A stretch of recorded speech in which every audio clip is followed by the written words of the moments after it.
Clappity clap, clap, clap. We're sorry, the number you have dialed is not in service at this time. Here we go.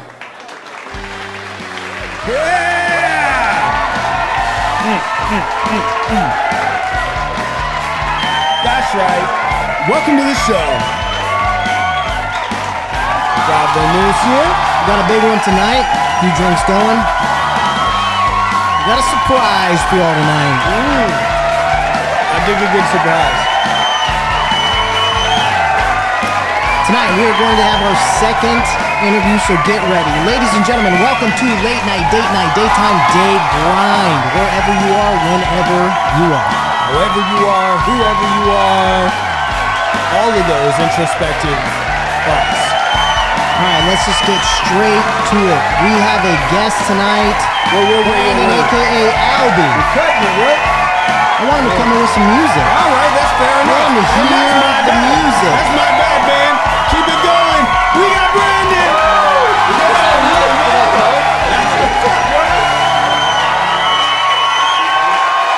Let's get these headphones on, get you mic'd up.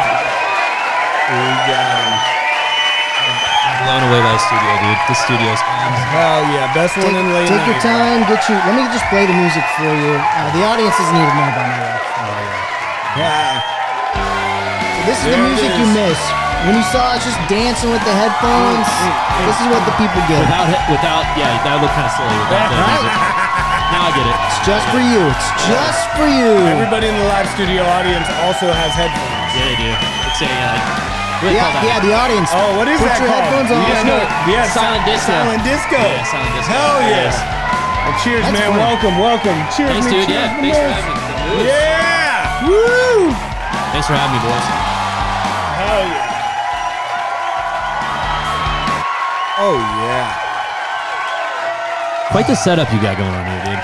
Thank you. Welcome to the show. Let's get straight to it. Let's introduce our guest. This is Brandon, a.k.a. Albi, host of Did I Tell You About My Albatross golf podcast, YouTube show, local That's right. legend. That's right. The man, the myth. No, man. Well, thanks. Yeah, dude, Garrett, thank you so much for having me. I've been looking forward to this. Yeah, I'm glad you're here. Yeah, man. We're going to have some fun tonight. Tonight's going to be fun. So I met Albi. I did an interview on his show. It will be released one day. It will come out. So audience, get ready. We got some really good stuff on it. I'm just terrible at editing. I am like the worst. Same. Editing Dude, is and the it's- worst. And it takes forever. And dude, no, like there's so many good moments. Like I've got 3 right now that I'm working on. And now it's to the point where I'm going to change a couple things around. This is going to be a little bit more of a different edit, but it's coming, dude. And it was a good one. It's going to take a lot of editing because, to be honest, our audience knows that I got hammered on that interview. Yeah. I showed up, bottle of I scotch didn't know strong. I was nervous. I haven't been interviewed since a while. It's been a while since the acting days, and I was, to be honest, I was a little nervous. Even though I think it was casual, regardless of like It's in a big shed, audience, dude. small We're in a audience. shed. There's nothing to be nervous about. That is a studio. It is a studio. It's a shed. Being put on a pedestal, asking personal questions, even though I'm a social guy, I'm pretty private in the real life. Yeah. So to be in that place, to be vulnerable, you took great care of me. I appreciated it. But I was definitely nervous. So I got into some drinks to calm the nerves, like a lot of us do. Hell yeah. I took him out of his comfort zone, dude. Like he thought we were just gonna be talking about golf and stuff, and But- I was like, "Nah, dude, we're gonna dig pretty deep here." Albi, And, got him. Let me tell you, he was not gentle, and I'm going to return the favor tonight. let's go, baby. Let's go. So once again, Albi hosts a golf podcast, and I want to give you the opportunity first. I'm going to go into some stats about your channel. Actually, let's just go straight to it. So thanks, dude. just to give you some quick stats. Listen up, guys. You've been doing this just for just a little over a year, just like us, except Albi is successful. Yeah, Here's that's some right. of the differences. As It's of slight You are difference. too, dude. thank you. We're As of getting there. 2 days ago, YouTube, 427 subs, 187,000 plus views. That's money. It's probably That's where- doubled since I checked it 2 days ago. But let me just say again, YouTube, 187,000 plus views. That's Instagram, 2,500 plus followers. He is a top 35 golf podcast.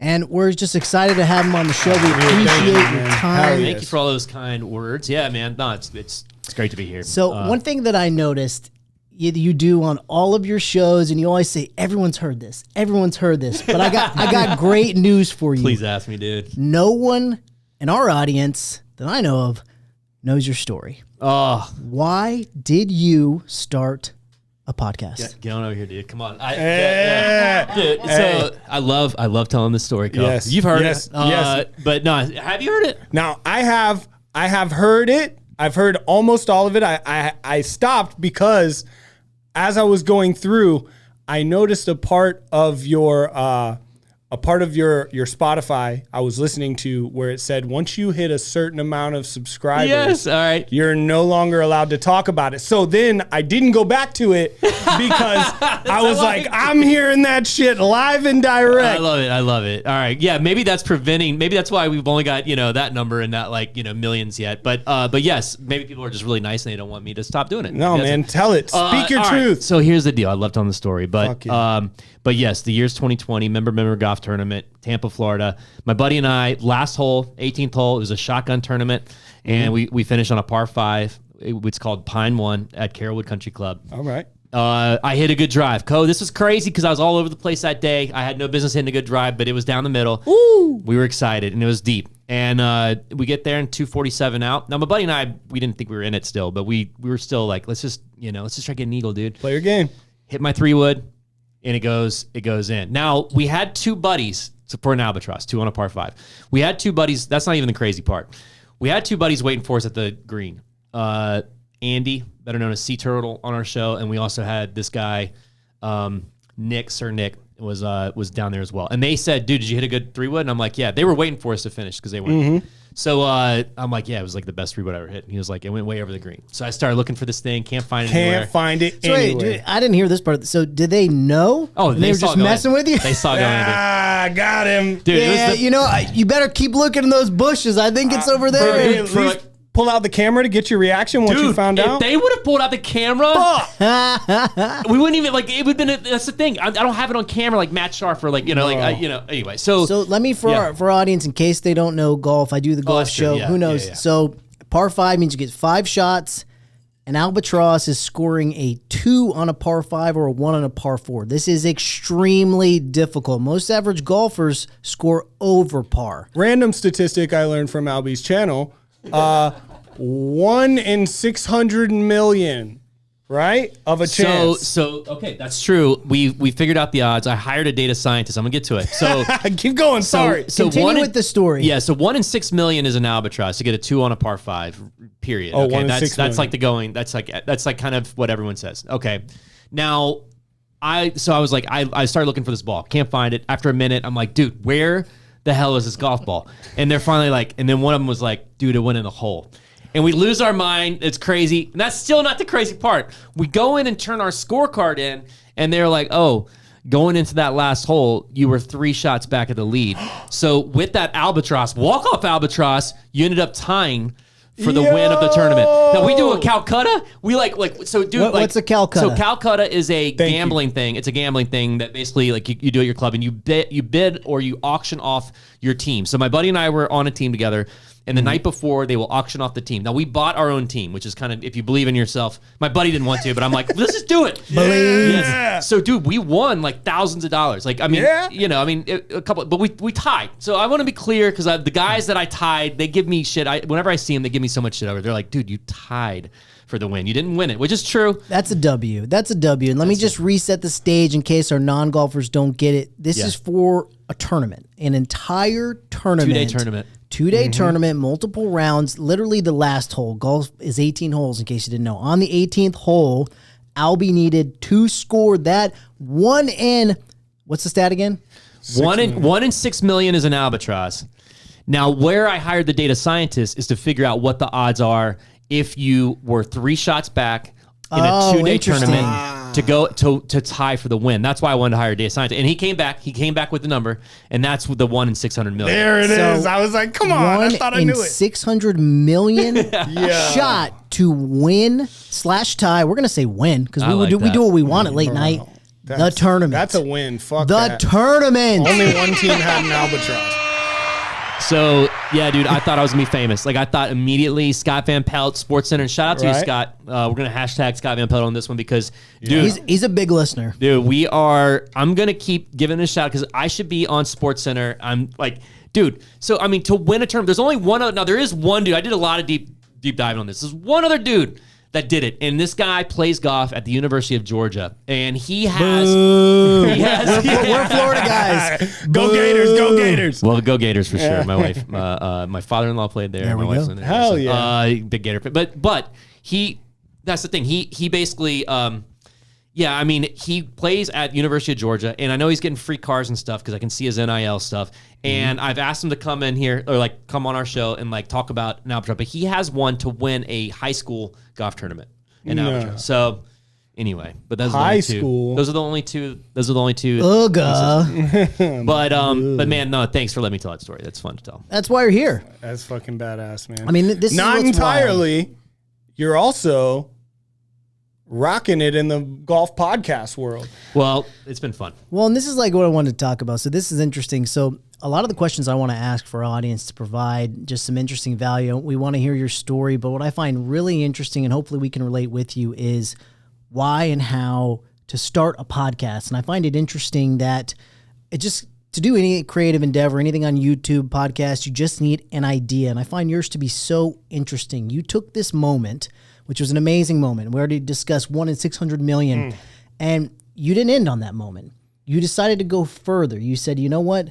I think I should take this moment, this energy, and start a golf podcast. So I really want to ask you, from that moment of winning that tournament, that one-in-a-lifetime shot, when and why did you sit down with yourself or look in the mirror and say, I think I need to start a podcast? Well, okay, so I love telling the story. My friends were sick of it. My wife was sick of it. We're not sick of it. We're here. Dude, we want to hear it. Even my kids were like, Dad, I know more on the golf Albatross. Like, don't. And so I'm like, I'm gonna start a damn podcast. I made myself my own trophy. They didn't give me a trophy or anything. Nice. I wish. Oh my God, I wish you brought the trophy. I literally, I saved the ball. I put it in like a window shadow box, whatever they're called, and it's terrible. I'm terrible at making trophies, and I started this thing to get back to where your question is, and thanks for asking, but like, I think getting back to the podcast, I've had to learn everything the hard way, man, and like do everything wrong. Like, I mean, my co-host and I, like, cheers to that. That's all we're doing here. So we're doing is failing until we succeed. Well, that is a big part of it. I think that, like my poor co-hosts, like they've like stopped coming in some ways because they're like, dude, like we recorded some absolute dimes and when I say recorded, I mean I forgot to hit the record button, or something like that would happen. We've had that. We've experienced. Honestly, that everyone's starting, and that's a good quick point to get into. If you're starting any of these new endeavors, YouTube, podcasts, whatever, you're going to make mistakes. You're going to lose footage. You're going to lose audio. Batteries dying. Lights going out. It's going to happen. It's okay. It's part of the process. You just keep going. Yeah, and I mean that's so like, I mean, Garrett, for me, like what really is interesting about that moment is that like I started like living life a little different. As silly as this sounds, like it sounds like ridiculous and like, but it proved to me, and the reason I wanted to hire the data scientist is because I wanted to know what the odds are. Like what are, like, it's such a unique thing. And the 1 in 600 million, if you look at the odds on like the Powerball, it's 1 in 325 million. So I'm like, dude, anything in my mind, it's a lucky shot. I totally get it. 100%. But dude, like anything's possible. Like literally anything's possible. And so I from the podcast and really the way it's evolved, and a lot of it is because of like having guests and like talking to them and starting to interview people. And I realized that my passion, I love golf, dude. Golf's amazing, but I don't really care like necessarily what's going through Jordan Spieth's mind. Like I really don't. Like I care. I love watching him play golf, and I love golf and everything about it. But mostly it's the stories, and mostly it's the connection with people. And then you tie that back into anything's possible. And so I've continued it. So like even on the podcast, like I reached out when I had like 0 followers and 0 subscribers and 0 like whatever, and I reached out to Good with Matt Scharf, and he was dude, I just sent him a text. I'm like, he's got 2. So this dude's got, for those non-golfers, he's got 2 albatrosses. So you can also get an albatross on a par 4 by getting a hole in one. Yeah, that's also an albatross. And he's got 2 of them recorded. Yeah, that's wild. Like I mean, recorded. that guy's so successful. That's- I know who he is. Well, and that's what's interesting about the YouTube life is, you have a moment like that, it's recorded, which is great. And To do it twice? to do it twice On is video. honestly unreal. But the good news is I'm filming all the golf rounds. I'm bringing Albi in. We haven't set it up yet. Let's do it. We are going to do some golf content together. I do the full rounds. We'll do some fun stuff for your show. But Oh, yeah. I'm hoping one of us, preferably me, gets a hole in one Yes. on camera. But all things aside, for sure, like I think it's going to be fun to do some golf content. Love to, man. Yeah. Albi and I, we actually live in the same city, which is nice. So hopefully we can make some content. It's going to be fun. Back to the podcast. I'm going to get to the Matt Sharp stuff because I think that's an important turning point in your channel so far. Yeah, for sure, man. But to get back to the beginning, equipment. Like you said, you had no idea what you're doing. You had this idea, this epiphany. I should just start this. For those that want to start a podcast and know nothing, myself included, I didn't know that much. I have a background in entertainment, but I kind of had to really learn this medium. Let's start out with the equipment.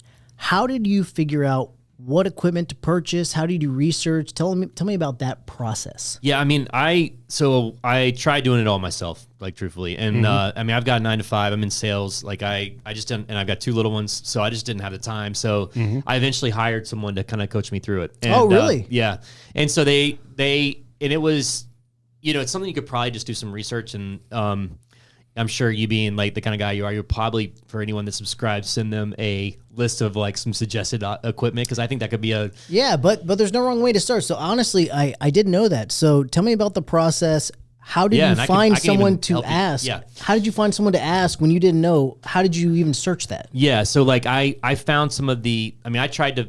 I put some like I really went after this thing. Like I really wanted to do it, and so I put some money aside, and I was like, all right, who does a lot of the podcasts in the golf space? And I found someone that had worked on some golf podcasts before, and he actually had the #1 pickleball podcast in the world, which was actually. I didn't even know that existed. What? Oh, I knew it existed. And but dude, like I started playing pickleball. I don't know if you guys play pickleball's fun, Yeah, man. absolutely. Dude, it's like Mini you're tennis. shrunk down. Stay on a out of the ping pong kitchen. table. Dude. It's so great. It's good. we've lost a couple people. Like actually, the guy in the tournament that we won, he's now a pickleball guy. We lost him to pickleball. But anyway, no more golf Interesting. for So, him. But anyway, so he was a interesting. podcast So you specialist. reached out. So Yeah. this is a good tactic for our audience. So you reached out to someone you found that was doing it successfully. Yeah. And you said, "Can I pay you to help me start this?" Yeah, exactly. As a consultant, but like looking back, I don't think that's necessarily needed. Like I think if you have a really good, you have to plan it. You have to we did a lot, like especially initially where it was just completely freeform. Maybe we would jot down a couple topics, but it was like we were all over the place. Yeah, Like, we didn't we have did any. that We too. didn't have any flow or anything. So, And- but how did you select the equipment? So what I did, I just YouTubed everything. yeah. Podcast mics, how to start a podcast studio, how to do lighting, XYZ. I looked everything up on YouTube and watched endless videos. So did this guy that you reached out to, did he help you select Yeah, equipment? he had a checklist. So he had a checklist Interesting. checklist of equipment, and these are the suggested cameras. He recommended that we started doing, if we're gonna do a podcast, make it a video podcast because you can just turn it onto YouTube, obviously. So I think that's a key. That wasn't always a thing. Like it was typically with just audio, and now, it makes complete sense to double your content just by adding some videos. So he recommended the camera, the lighting, how to set it up. He didn't really have the shed element down. That was kind of a trial and error. Yeah. But yeah. So for those of you who don't know, I do it out of a shed in my backyard. That's so awesome. Shout out to Tough Shed. We're waiting for our sponsorship dollars. Yeah, come on in, The Tucker. shed is cool. So, and that's another point I want to highlight is that there's so many ways to do it. Not There's as no cool as wrong this, way. dude. This is amazing. I appreciate it. And I want to highlight to the audience because I'm hang hoping to out provide some anytime. value. Ask YouTube. YouTube can teach you everything for free. If you stumble, you find that it's difficult, reach out to someone. That's a really good point for anything that you're trying to do in life. Find someone that's doing what you want to do and see if you can pay them as a consultant, because I've not thought about that for a few things, and we're going to get into that because marketing is something that I'm doing very poorly. I think I've done some of this really well, but marketing I'm doing horribly. But that's a really, really great point. Find someone that knows what they're doing, ask them, pay them to do it if you get into a stumble. Now, you brought up that you started out just doing audio. Is that correct? We started with video. You started No, with yeah, video started and audio. everything, yeah. Okay. Your audio numbers on Spotify. Pretty good. Yeah. Right? Yeah. That's what I wanted to ask. Because So ours are pretty terrible. they're pretty bad. I was able to research all of the numbers I could find. If you're comfortable sharing with the audience or just ballparking, what do your audio numbers look like? Because when I heard it, when you told me, I was quite impressed. Yeah, I mean, and it's sort of, I think the way that they measure it is by downloads. So, and we download wise, and we're nowhere near where we want to be. Like, this is not like I mean, it would be great to be. Like, I mean, some of the guys that we've interviewed even it's incredible, like millions, but ours is probably like 2,000 an episode or so. Some or less. That's 200. That's 2,000% more than us. Well, I mean, no, man. That's like, but it happened. I'll say, like, kind of getting back to, I know you're probably going to it, but it happens when you start, like, all you have to do is connect with different audiences. So, like, obviously I'll share this. Like, the idea is to, like, try to bring people on, in my opinion, that have similar audiences, similar likes, similar personalities or whatever. And then you can kind of piggyback off each other. And then, so like whenever I bring someone on, they'll typically share our stuff, and then vice versa, we'll share their stuff. And so you start, and they're like, oh, I didn't even know that person. And so anyway. Now, you said that you reached out to Good with almost like no subs whatsoever. Yeah.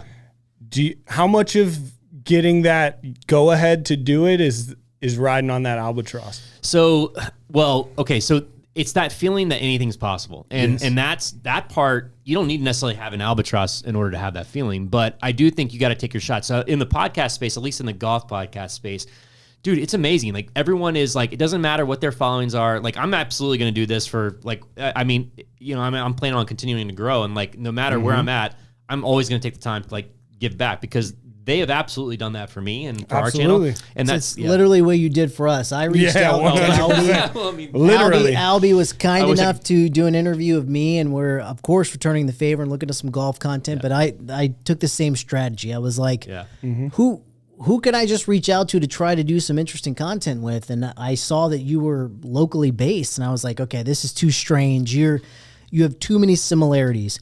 You're into golf. I'm starting a golf show. You have a podcast. I've started a podcast. You live in the same city. I was like, I hope this guy answers my message. What if I was a complete jerk? It was like, just, terrible. I sent another. I wouldn't be surprised. The way life is, bro, we just got lucky. We got lucky. We didn't get that. No. I reached out to somebody else, and they... No. Not positive. Oh, really? Like, they wrote back mean? We won't blast them on the space. They wrote back like mean, or they just ghosted you? Let's blast them. Oh, that's even better. Yeah. Whatever, dude. They're lost, dude. Yeah. We're getting ready to blow up. We're gonna blow this thing up. We're blowing it up. Like, and also, like, I love the thing that you guys are doing. Like, I mean, that's the reason I'm here. I mean, yeah, I love helping people out too, but like, and I'm not there to help people out. Like, I feel like I'm super snooty, but no, I mean, I'm like, obviously, like, as my audience grows, like, I love the opportunity to give back to everybody. But but I think the reason I'm here is because I actually genuinely like what you guys are doing. You guys, thank you. I appreciate that. The golf channel is great, dude. Like, I love like the edits and like the cuts and all that. Like, no one really, like, unless you're doing it, like, it's actually a lot of work, and you gotta like, it's a lot to learn. And anyway, so like, like when I tune into your stuff, man, I mean, I love, like, I'm learning. We're big into like the silly. Like, I love silly. I love golf, but like, it needs to be less stuffy. Like less driving etiquette. off a big old plate of spaghetti. Yes, like the spaghetti thing. So yeah, one of the pieces that kind of went viral, or like, that got some pace, was we had one of our co-hosts on the show. His name's Panda. We have these spirit animals. I'll fill you in later on that. But he said we were talking about golfers and how like their ball striking ability, and he said, "Oh, I bet Scotty Scheffler just won the Masters. I bet Scotty Scheffler can hit a ball off a plate of spaghetti." And dude, I couldn't let that get out of my head. I'm like, I've got to see a golfer hit a ball out of a plate of spaghetti. I got to see Scotty Scheffler do it. Yeah. And so we started like, I one day I went and bought all kinds of pasta, like angel hair. I'm talking penne.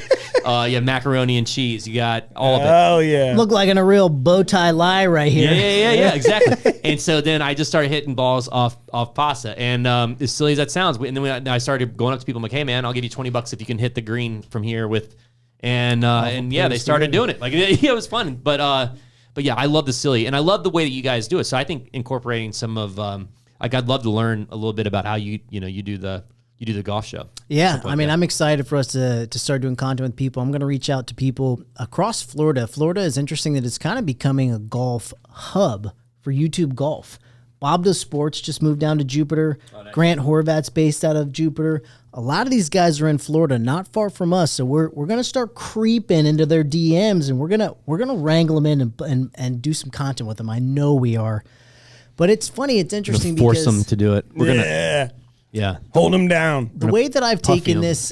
They're going to puffy him. Oh, my God. The puffy is wild. Are we allowed out to talk here. about that on Where's the here? hot button? yeah, Brr, brr, brr, brr, brr. We can talk about anything here. Okay. I just We wanna can make just sure. cut it out. It's a safe space. We can just cut it out. The diddler. Well, we were talking about the Ciroc Yeah. bottle in there. Dude, I was just wondering if. Yeah, is it cool to buy Ciroc anymore now that Diddy's the diddler? Ooh, Diddy Diddles. Take that. Take that. Did That's he? crazy. So that's what was on the VHSs. Yeah, it was just a box of VHSs titled "Take That, Take That," I'm cutting all this for our podcast. Okay. Why are we cutting that? Why would we ever cut that? Probably kill us. Why would Yeah. we ever cut that? Don't come after us, Diddy peeps. Oh, come on, Diddy Leave this can't in. go anywhere. He's about to have an orange jumpsuit. Well, back to the YouTube deal. What I try to take on for this whole endeavor is I'm really just trying to create the shows that I want to watch. I think you can get really lost in trying to go viral, trying to go big, trying to make this happen. I think to a degree you probably have to follow trends and do things like that.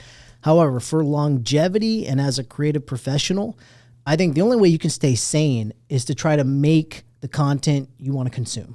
And so that's how I look at all of the shows is like, what would I want to watch? Can I build it and have some fun doing it? Yeah, no, I totally agree. I think it. So I had this guy Alex Romo on, and he is in the golf influencer space. This guy's got like I think 2 million TikTok followers or something crazy. Ooh. He's got he's just a really good dude, and he's a professional golfer. And so I reached out to him, and sure enough, he was kind enough to come on the show. And I started like asking him some questions. I'm like, hey, so he started like in 2018, like right before.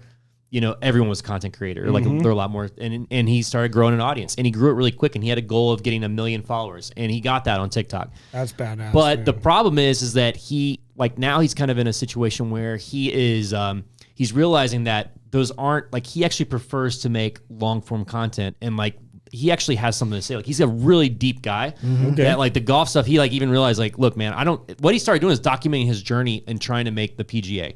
Okay. And he went viral with it. And that's so badass. Now he's like, I don't know if I'll ever be on the PGA tour. And what I care more about is connecting with human beings. Yes. And he was like, I started realizing that like hitting a ball with a metal stick, I mean, that's cool, but like it's not like everything in life. Right. And it's a struggle now for him because he's got like these followers that he isn't necessarily completely connected to. And so he actually said, if I had to do it all over again, I would actually slow down the growth and I would do something that I want to do. And I'd have a smaller group of extremely passionate people that connect with me.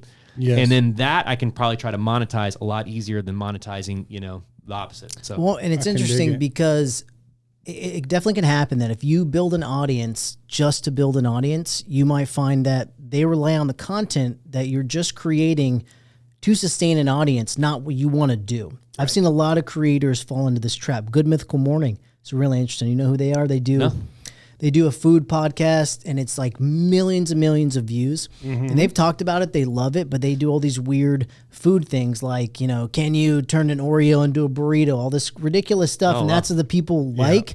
But they've talked about it at length that they have so many other things they've wanted to do. I left that on loud.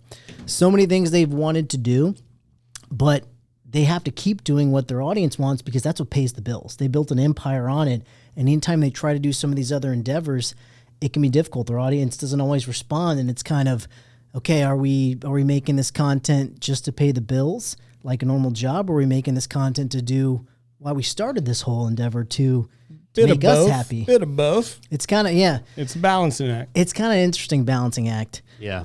All right, let's balance out through this commercial break. We'll be right back with some more questions. We'll get back into starting podcast, Albi's journey, more fun, more drinks. See you in a minute. Let's go, baby.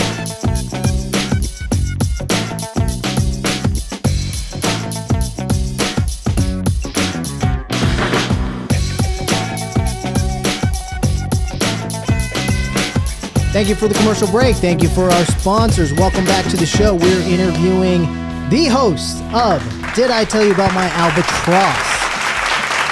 Yes. Still great to be here. Dude, this is funny because you have this book here, Golf Tips from the Pros, and it's funny because it's not helping.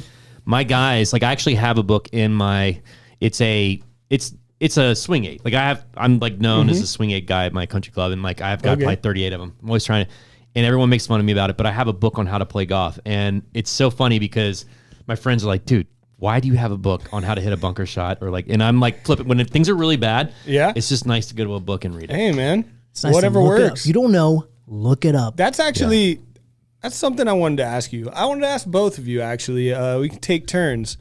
I'm not a golfer, right? But I hang out with golfers, right? And here I am, so why not, right? But I've noticed, hell yeah, boys. Cheers. Part 2. Part 2. Cheers, Moose. All right. Sorry, I was trying to slide it in while you were asking a question. Never apologize for a good cheers. So I've noticed that golf is a very mental game. I've seen golfers get frustrated. I've seen them hit wildly terrible games at their bachelor parties. I've seen I've seen when it goes south, right? Yep. My question is, how do you unpsych yourself? Like how do you get back to a neutral position after you're just playing the worst game of your life? Yeah, it's a great question. It's like something I struggle with. I'm an emotional dude. Like, let me start taking some notes because I need some help. Dude, it's going ahead, Albi. You look at the Masters champ this past weekend, Scotty Scheffler. It was probably one of the most boring Masters I've ever seen in my life. Really? I want to see Scotty Scheffler hit a ball off a plate of spaghetti for sure. Yeah. But other than that dude is boring, and I'll tell him right now. He's about as exciting as a jar man. Dude, I was like, show some fire, dude. Like, I mean, why? Like, you just like you're hitting all these amazing. Like, if I hit. Like, you know, one shot like he hit at the Masters. You'd be stoked. I'd be like, oh my God, dude. Like, yes, I'd be beating my chest. He doesn't. So I think that's part of it. Like, he's got it figured out. Like, you got to like remain, doesn't matter if you get like in trouble. But like, I've had like, so we just interviewed EricCogorno. EricCogorno, shout out to him. He is the #1. He's absolutely the most popular online golf instructor. So like what this dude did. Oh, the guy. You get high profile guys. The guy's a genius. Like the guy's an absolute genius. And why I'm like really excited for this episode to go out is because really what the episode was about is his new channel. His new channel is Lessons I've Learned from EricCogorno. And really what it's about is about the mental side of things. Okay. So like, you know, it's really everything. I mean, in everything, and the way I distill it is, it's the story you tell yourself. So if you tell yourself you're playing terrible, if you tell yourself like it's or if you focus on, man, what a great day. I'm just out here having fun. Okay. Oh my gosh, like that was a good shot. Or, man, that was kind of a weird shot, but that's cool. I get another chance here. I mean, you switch the narrative of the story. It's a game changer. And that's kind of what we talked about on there. And I think that is what's so great about golf is that like all those guys at a top tier level, I'm talking about like the mini tours. So you have like these mini tours right below the PGA. Mm-hmm. But they can all hit the ball the same. Like they're all really good ball strikers. But the difference between the guys that are on the mini tours and the guys that are on like tour, the PGA is fascinating to me because really all it is it's just the mental side. That's very interesting. It's crazy. Now, what do you think? What do you think that is? Like, what is the PGA guy's biggest gift? Is it just staying positive in those bad moments? So I've asked Alex Romo, the guy I was talking about earlier, who is a professional golfer. We have one of our good buddies, he's a Korn Ferry guy, Brad Bruner, and I've asked them the same thing, and they say that they all say the same thing, which is crazy. They say it's the confidence, like the guys that are on tour, and then you have the guys that like have made the tour, which those guys are like absurd how good they are. Mm-hmm. Then you have the guys that are in the top 10. That's like another notch or two like on the dial. Right. And the difference is confidence. The guys that are on tour have like an obscene like confidence. Like they're all like, if you would talk to them and you could get inside their head, they're all arrogant. They're all like that's the way they describe it. But you know, they're really nice guys. But I mean, like on the inside, they're complete. They're like, they've got like an obscene amount of confidence. And that's really what it is. They tell themselves they can't. I think all single sport athletes, like you have to be insanely confident and to a degree selfish. They say like race car drivers, tennis players, golfers. You have to have a degree of selfishness to be that obsessive to practice. Your priority is your play always. So I think you have to have that in you to be at that level. I don't disagree with that, but it is interesting to see people crumble, right? Like they're all extremely confident. They're all in the PGA, but when when a day just gets under somebody's skin. You know, it's crazy to see the different class of some, especially some of the older guys, that no matter how bad they swing that club on each hole, it's like a brand new reset every time. Well, and they say golf is a game of misses. So I think being good is how good are your misses? So, I mean, hitting the club face, it's a game of millimeters to hit the middle and to hit a good shot. So it's like my miss is out of bounds in the road and going through a car window. A pro's miss might be 20 feet to the right. Other side of the green. Yeah. So I think it's balancing how good is your misses. And I think that's the difference between like a Tiger Woods and even like a top pro is those degrees get smaller and smaller and smaller of the misses. But furthermore, to continue on your point, it's a head game. It is a head game. I think it's the balance of that skill level of having good misses, but then can you keep it together when shit goes awry? And that's where I think most people, myself included, that's when the wheels go off. I hit a bad shot, I do something stupid, I will compound every mistake by trying to overcompensate and fix it. Okay. Typically, it's detrimental in golf. What do you think? Totally, yeah. You got to make. I mean, I do the same thing, and you got to take your medicine. Like I'm a fairly good golfer, but like the mental side, like for me, okay. So this is where the anything's possible thing will kind of kill you at golf. Like, so anything's possible. You're like, oh, I'm gonna go for it, or I'm gonna like anything's possible. Let's go. And that doesn't necessarily always work like in golf because you also have to play really smart, and you also have to like minimize your losses. Like if you're behind a tree, it may make sense for you just to punch out, or maybe you have a small window to try to go for it. I go for it all the time where I should just take time. Yeah, where you should just take your medicine and punch out. But yes, I mean playing the course smart is is a huge part of it. The mental side is just fascinating to me. One of our co-hosts on the podcast, his name's Billy. Shout out to Shepard on our podcast, and he actually A+ Academy. It's actually called Add to Performance Academy. They're doing a golf academy here in Tampa, and that's what he does. He's really a tennis guy. Like he came from a background in tennis, but he's a performance coach. He's taught and like worked with top 10 tennis players, Olympic gold medal tennis winners. Like I mean, dude, like this guy's. But his passion's golf, and like now he's starting a golf academy, and that's all he does is he works on like the mental side, like surrounding these people, these athletes with a team of like, the physios, the mental side and everything else. And it's interesting because then I've also got the other co-host is Panda. He's a swing coach. So he's more of the physical, like, oh, you got to have the swing right. And so to hear them kind of go back and forth is interesting because like, Billy or Shepard is more like, oh, it's all the mental. And he's like, no, actually you got to be sure to, like, so it's it's an interesting debate. I actually have one more question. I don't know if it's a good question, but I think it is. It's a hypothetical, and I know you like those. Love it. All right. So you're playing a tournament for money. It's getting real. Guy comes up to you, says, hey, man, plot twist. You get to keep your driver and your putter, but I'm changing out the rest of the bag except for one club. Ooh. Which club are you taking? Oh, great question, dude. Pitch and wedge. Give me the pitch and wedge. Give me the driver. Versatile. That's probably a terrible choice. I don't know. No, hey, man, take your time with it, man. What are we playing? What are we playing? Par 5, or what are we doing here? I would assume 18? It's your hypothetical situation. But you know more of a clusterfuck for that situation. I would say a round of golf. Ooh. That's fair. That's not fair. A pitching wedge. There you go. Round of golf. I was just going to say I'm taking an 8 iron. Yeah, 7 or 8 for sure. 7 or 8 iron for sure. Really, it's just something in the middle. Cool, man. I'm just curious. Yeah. That brings me back to your golf content. Let's talk about, so you do the golf podcast. However, to supplement your golf podcasts, you've been doing the golf shorts. We kind of touched upon it a little bit. Some of the shorts you've been doing.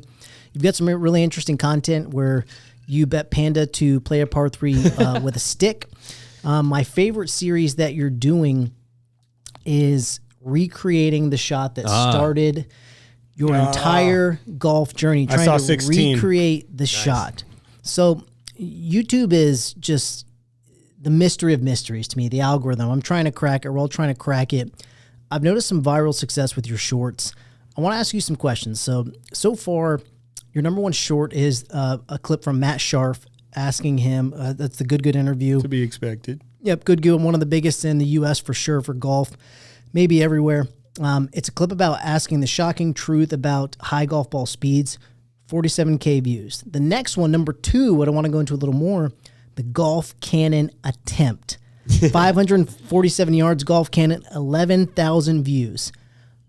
What is your strategy for using YouTube Shorts and short content material to promote and push your podcast?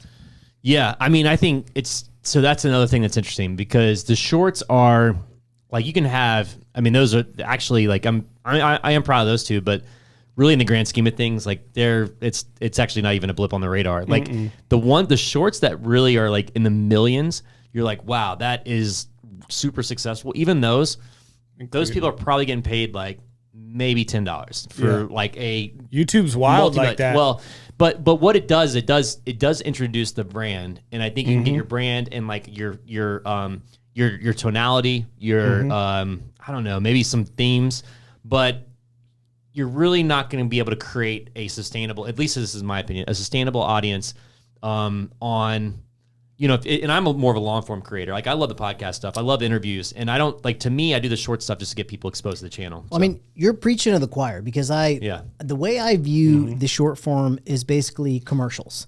The long form is the show. Yeah. I do the short form content just because it's necessary. I'm not even good at it. I haven't even started our TikTok yet.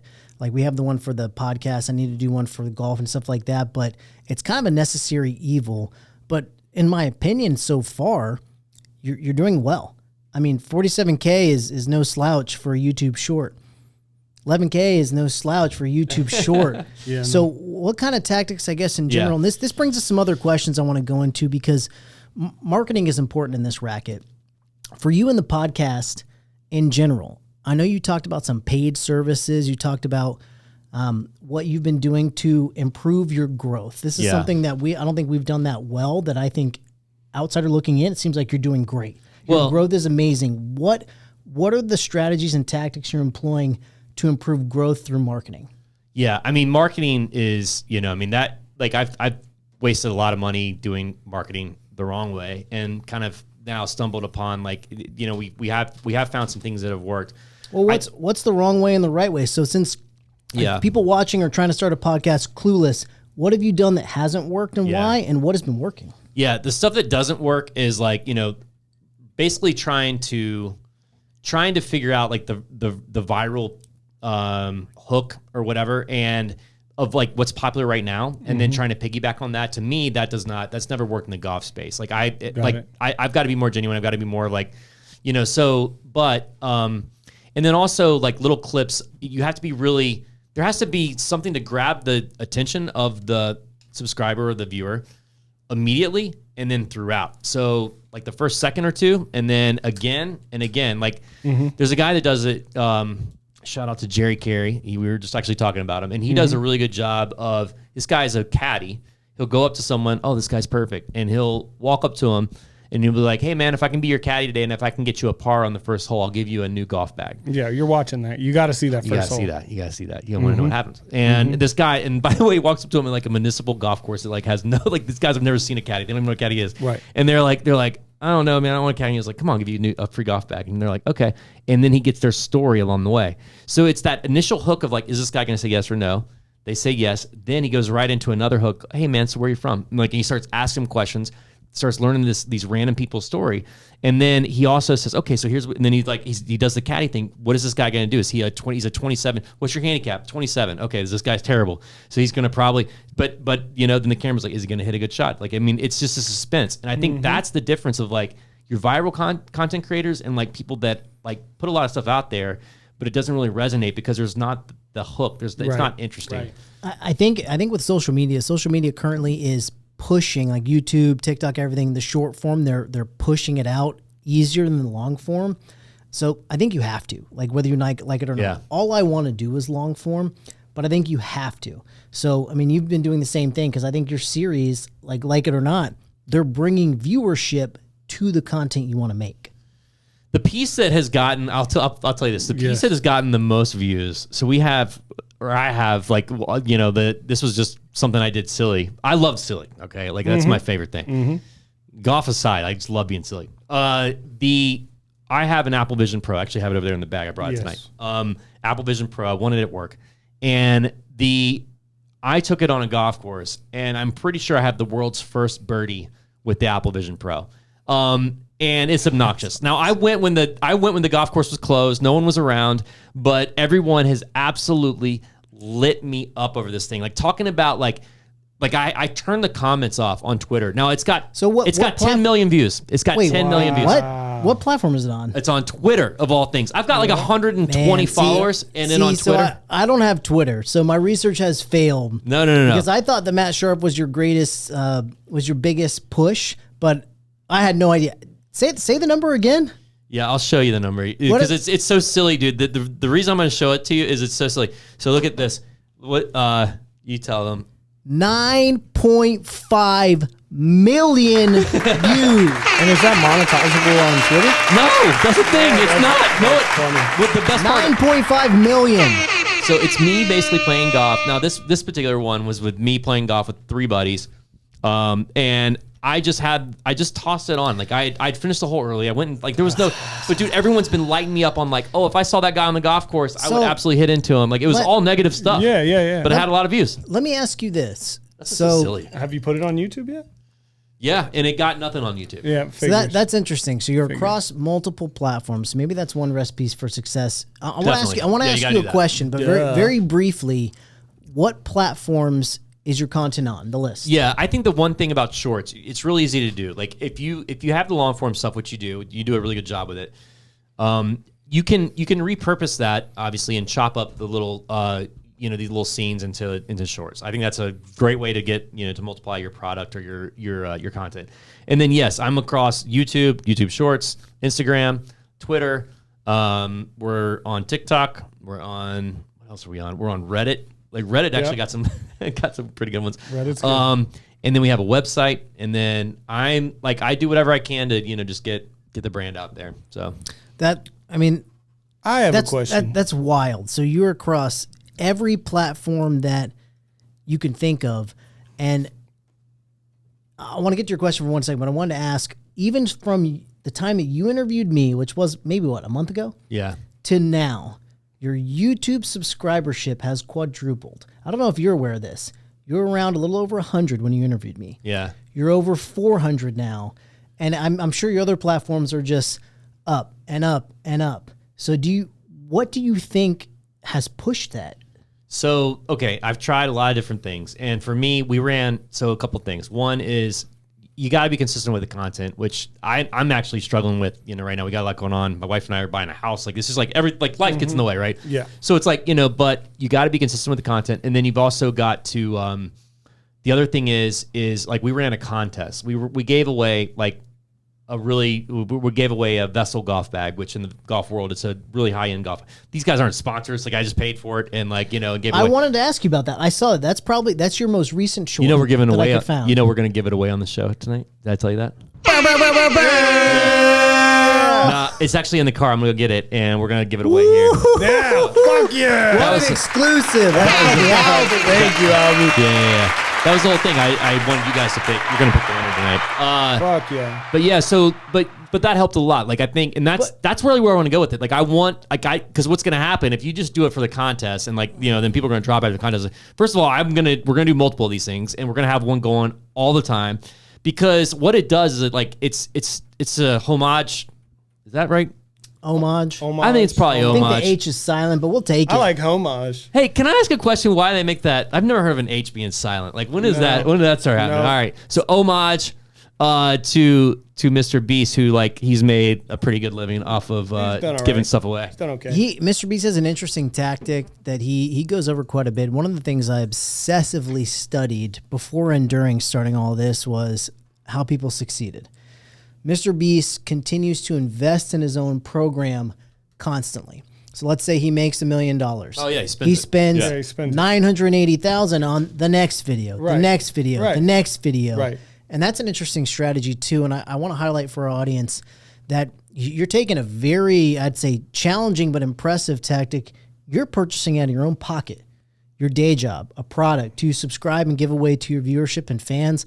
I mean, if that's not love for your fan base, I don't know what is. Yeah, no, that's legit as fuck. Yeah, I mean that's but I mean at the same time, I think eventually you have to do things like that. You have to give the audience. You have to make it exciting for them. So that's just something that we wanted to do, and then I think the other thing too is the collaborations. Like I think the collaborations are just huge. Like you got to be able to collaborate, which you do a really good job at that, dude. Hey, We're trying. Only a few so far, and you were kind enough to come on. Of course, no, this I appreciate show, you, brother. interview me. I mean, and it's fantastic. interesting too. Like I really enjoyed one of the ones.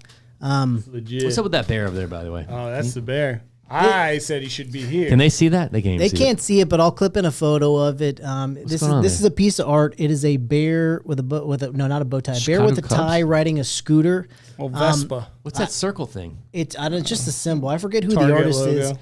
I was actually gifted this. I did a modeling shoot for a company called Deviant Art, and the girl was a friend of mine that set me up with this shoot. Part of my payment was she was kind enough to give me this piece of art. Nice, dude. That's awesome. legit. Wow. Real deal. I have a question. So you said earlier that you did pay a guy to kind of set up your studio, Yeah. give you insight, a checklist of things that you needed. Yeah. Is there anything that you have invested in, any companies that you have invested in to grow your brand at all, or has it all been natural? Yeah, no, I mean I hired a PR company originally. Dude, you gotta keep in mind, I thought I was gonna be famous from this silly shot. No one cares about my shot. It's driving me nuts. But, We care. But no matter No, what, though, yeah. your show is growing, and in my opinion, doing really well. Thanks, man. Appreciate it. So what did you do? Yeah, so tell us about this process of finding a PR company. The PR company, like because of the story and the shot, I thought would be a great move. First of all, they're very expensive. Yes. But in my mind, Can you give us numbers for viewers? What's expensive? dude, if my wife saw this, she'd be really disappointed. But no, I'd say Never mind. between $3,000 and $5,000 a month. Okay. Well, that's what I'm Okay. hoping to just kind of highlight for people. I really want this to be a learning experience for really our audience and your audience. Like to For sure, start I a don't mind sharing. podcast. Like, no, I mean, and I got a lot out of it. Like, I mean, it was really, Okay. it wasn't like a 'Cause, waste of money. that's a big investment. Because they did help craft the story. They helped craft and then they also helped initially with the social stuff that I was doing. They helped storyboard a lot of it, which helped me moving forward. They came up with the idea with the recreating the Albatross shot. Like they did, they've done a lot. So I mean, I will say it was a good investment, but at the same time, I thought I was going to be interviewed by Scott Van Pelt. That's been my ultimate goal. Yeah. And so, none of that happened. I think you have to have a following before you can really have a PR company or an agent. Are you still working with them? No. So I stopped doing it. Like I mean, it's not sustainable. I want to do it for a few months just to see. They're going to do a couple press releases and see. Maybe that's a good tactic for our audience to do it for a month or two to get you rolling. Is there any other companies or any other things that you paid into to try to grow your brand? Yeah. So I think one thing you can do, I know it sounds pretty daunting to have all to just kind of spread yourself across all the different platforms, but really what you do is there's a couple platforms that you post one video and then it'll disperse it to all of them. So that's one investment you can make. Do we need to cut it off? We have a timer. No, that was just one of my asshole friends texting. Oh, okay, sorry. Sorry, I have the I didn't volume have on. 30 minutes because the 30 minutes. I have the You're volume good, on my dude, phone. you're good. Although we do have 3 minutes to take a commercial break, we'll come right back. Yeah. So, but yeah, I mean, I think so that's one investment. The other investment is the editing software. You got to do that. But as far as putting yourself out there and the marketing aspect, you don't ever want to pay. There's a lot of different ways you can pay for followers. There's a lot of different ways you can buy views. And as tempting as it is, because I've been there, you don't want to do it because as soon as you do it, I had a personal assistant that was helping me do a lot of this, booking the guests and stuff. And she, I think by mistake, signed me up for something. And all of a sudden, all these fake followers came in. And I had to go in and manually delete all of them because they'll shadow ban you or or what'll happen is your engagement rate goes way down. So then you won't get as broadcast as Okay, I've got a quick question for you. So you've got about 3 minutes to go through it. For anyone starting a podcast, having gone through it, through the trials and tribulations, what are the only things, in your opinion, that they have to buy? So, okay, you need a good mic. Elevator pitch. Someone asks you, Albi, I love your content. Yeah. How do I start a podcast tomorrow? What do I buy? All right, I'm going to tell you guys, I don't get paid by any of these people, but I'm going to go ahead and tell you what I use. So Hell my yeah. setup. Yeah, please tell people. So I use I use the Sony camera. I'll send it to you and you can put it in the description. So the Sony camera, I also have the light, light kit. You probably need a light. You don't need to go crazy with it, but you can also use your cell phone, so you can do that. A good mic though is crucial. You need a platform to record it. So whatever that is, like a subscription, there's a couple different options there. And then you need an editing tool, which is like Descript. That's what I use. But I use Final Cut Pro. Yeah, Final Cut Pro. One-time purchase. I tried to do a lot of as many one-time purchases as I could. Yeah. So I don't have to keep doing subscriptions. I tried to make an initial investment that I could live with. Yeah. And just use that until, as long as I can until I have to pay for more stuff. I actually use a subscription base for our shorts. I use Veed, which is browser. Oh, Veed's great. Veed's awesome, man. I use Veed too. Yeah, Veed's great. I'm thinking about going to DaVinci. The one thing, DaVinci's good. It's free too. The other thing I'll add is oh my God. What else is mandatory? So get it done. Veed is good. Oh my God. What's the other thing I was going to say? I don't know. We'll come back to it. We'll be back. We'll be back. I'll tell you a free one for our audience. If you need to do any photos, because I've been trying to work on thumbnails, Pixabay. Pixabay is great. Free. So there are free options on the internet for non-licensable or free licensed music, pictures, because whenever you can, use free. What do you use it for? So I use it for just like imagery and stuff. Cool. But the other thing I was going to say is like Opus Pro is okay. So what you can do is take a long form video, and it will take the long form video and it'll find the viral hooks in it automatically just by like listening to it, and then it'll automatically chop it up and it'll make shorts for you. Yeah, see, that's what I need. That's Co. Co is our Opus. Yeah, I'm sick of being Opus. Dude, Opus is a lot of work being that. There's a robot to do it. It's the most work. Let the robot do it. It's the most work. No robot has a mustache like that. That's true. But I've seen robots with mustaches. Hey, we're going to get back into that when we come back. Yeah, when we come back, we're going to talk about robots with mustaches. And I've got 2 questions for you guys. Hell yeah. When we'll be back in a moment.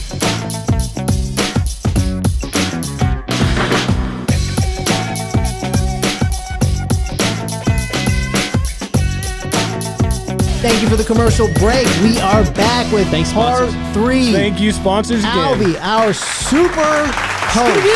That's right. Did I tell you about my Albatross podcast, website, TikTok, Instagram, Twitter. Reddit? Go follow, listen, watch, Twitter. That's all right. of it. This is our guest, part 3 of the interview. We've got some exciting things for you all. Thank you for listening. Buckle up. It's just getting going. All right, simmer down, band. Simmer down. We got a couple more questions for Albi, and we're going to let Albi take the floor. Go on ahead, Garrett, hit him. After we take these questions, we're going to let Albi run this studio. Co and I are going to slam our drinks, and we're going to let him run the show. We're going to let him run the show. All right. That's trouble. That's trouble. That's what's happening. Buckle up. So a few things I just wanted to ask you. I'm trying to provide a little bit of insightful content for our audience about starting a podcast, so hopefully they can learn something along our drinking adventure. That's right. So we talked about all the short form media viral success. What I really want to talk about is the balance now. A few last questions. I have just a couple, and then we'll get into it. How do you balance this new endeavor? Most people, when they start YouTube, they're not doing this full time. Nobody gets paid forever. Even if you're paid part time, it doesn't cover your bills. You've already told us you have a family, you have a day job, you have a life. You probably have a bowling league, things you like to do in your free time. How do you balance creating a new business with the rest of your life and being a family guy, a provider? How do you balance it? Albi, go. Yeah, shout out to Chris Paul, who's an awesome bowler. I say Chris Paul's name on every episode because he's from my hometown of Winston-Salem, North Carolina. Yeah. But anyway, so I think, and I'm not a bowler, by the way, I'm terrible, but Me too. Balance is huge, man. Work-life balance, you gotta do it. And unfortunately, like when you're, I think, but this is like a third category. It really is, because yes. It's currently, hopefully one day it will. It doesn't pay the bills now. It's a creative endeavor. For most people, it's the thing on the side. So how do you mix that in with the other things it takes to make your life work? Yeah, I think, you just got to schedule it. Like, you've got to be able, like, I've got a great wife who, like, understands this is a passion of mine. It's got to be a passion in order for you to, like, get through. There's going to be a lot of, like, bumps in the road. You're going to have to figure stuff out. But if you're passionate about it, like, I'm just passionate about the fact that I just want people to know that this is a really lucky shot and anything's possible. That's the only thing I want to do. And until I'm interviewed by Scott Van Pelt, again, hashtag Scott Van Pelt. Scott Van SVP, Pelt. we know you watch and listen every week. Can you call this guy and interview him, please? Stop messing around, dude. Dude, listen, I understand Stanford Steve like no one else. I understand you. I know you lived in Orlando. I know you work for the Golf Channel. I'm buddies. Like, dude, I love the Tribe Called Quest, just like you, Scott Van Pelt. But anyway, Scott Van Pelt. I thought like I was going to be famous, obviously, from this one shot, and I want to get the message out there that anything's possible. So because of that, you have to be almost obsessed with like whatever you're doing. Like I'm a big believer in like anything can happen, anything's possible, but you almost got to like be obsessed with the fact that like you don't have to worry about how it's going to happen. And it hasn't happened for me yet, but I feel like I know for sure it is going to happen at some point. And my goal is to get this message out to as many people as possible, but also to do this like, you know, as a full-time gig and like be able to play golf. And one of the key things you mentioned is scheduling it. Yeah. So how do you currently schedule it with your life? What's a good way? I'm going to pause you. Albi, this is your Mark Wahlberg moment. You get to tell us the 24-hour workday of Albi, starting with the moment you wake up. Wow. What time do you wake up? And I want to hear. I like that. I want to hear on your perfect day. Yeah, perfect. It doesn't get all messed up by all the other factors we have. What is Albi's perfect day? Day job, family, kids, podcast. Great question, dude. Everything. That's a great. Let's go, Albi. That's an amazing question because it's not every day, but like my perfect days work with like, you wake up and you get up before the kids. So like my kids, they have to be at school by 8.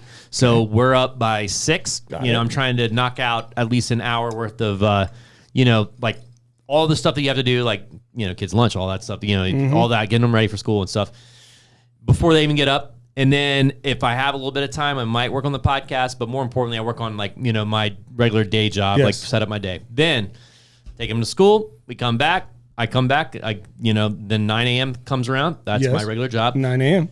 Knock that out. And then after I get off work, depending on, my wife, we have certain days of the week where I can work on the podcast, and then I'll stay a couple extra hours in the shed, and that's when I'll crank out starting when are you done with day job? So that's at 5. 9 a.m. to 5. So you got a 9 to 5, even at home, which is legit. That's a real job. That's legit as hell. A lot of people think work from home is light. That's legit. It's 9 to 5, and that's one thing I think you just said that's really important. I think for people to understand that want to mingle this into their normal life.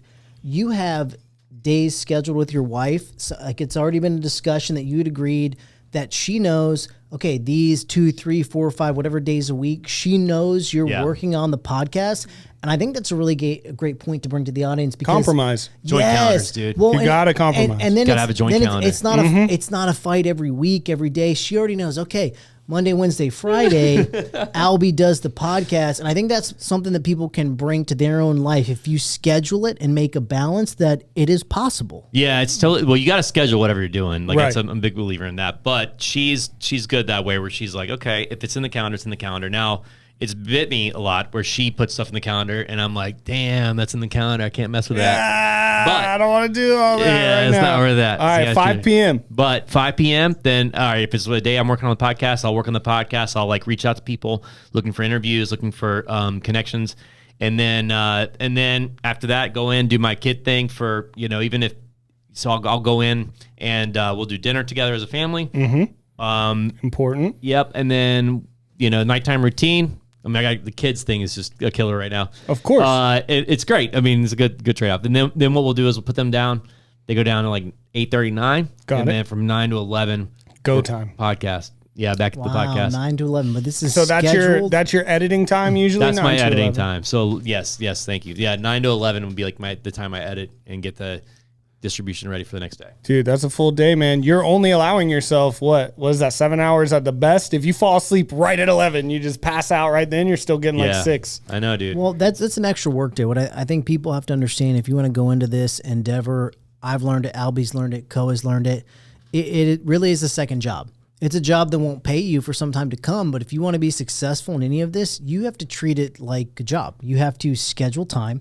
You have to be professional, consistent, and you have to understand that this is a labor of love that will pay off later. And what's interesting about YouTube content, podcasting, everything, I mean, this is IP. Podcasting. podcasting. That's the Scotch talking. Podcasting, bro. But this is intellectual property. So I think you can take confidence in the fact that this can pay you later. You might not be paid today for your work, but intellectual property is forever yours and can pay you forever. If you make something of value, it will continue to pay you. Now, I'm not a big math guy, but I'm pretty sure Albi is almost set up with an 8-hour workday and then like a 7-hour workday every single day that he is allowed. Well, that's a life day. He's got all That's these a things life going day. on. Well, We talked obviously about he's 2 playing hours. golf. 2 hours is a good session for the work. So that's what he's saying. A couple days a week, he's setting aside 2 hours a day. That's maybe 6 hours a week, whatever it is. But that's consistent scheduled work. No, you said from 5 to 8, correct? 5 to 7. That's the 2 hours. It's 5 to like 6. No, 5 to 7. Then you eat dinner. Then the family then we eats eat dinner. Yeah, this is put the kids down by 8, and then 9 to 11. And then No, 9 to 11. I get 3 of these days a week. Like she'll say, work on the podcast, you 9 stay to late. 11. And then the other days I'm in at 5 and I relieve our nanny and then I do the kids thing. I take them to practice or whatever. And then, that. So, but I will say this. I heard something a while back. So like I got ADD. Like it's just, Sure. I've like Same. somehow functioned and and it's been something that like I've learned to deal with like as a youth. Growing up, it was a big problem. Like You're in the right studio. the older, yes, yeah. Well, the older I got, I learned to manage it, and I learned I kind of learned in some ways to treat it as an advantage. And like I think the cool thing about ADD and like the part about that that helps me. First of all, you have to schedule it. If you schedule whatever you do, like for me, like if it's in the calendar, then I'll generally do it. So that's the first part. The second part is the fact that like I've heard that like Steve Jobs, Leonardo da Vinci, like some of the greatest minds ever had like variations of ADD. Yes. And like Steve Jobs is a great example. Like he had this mentality where it was like work like a lion.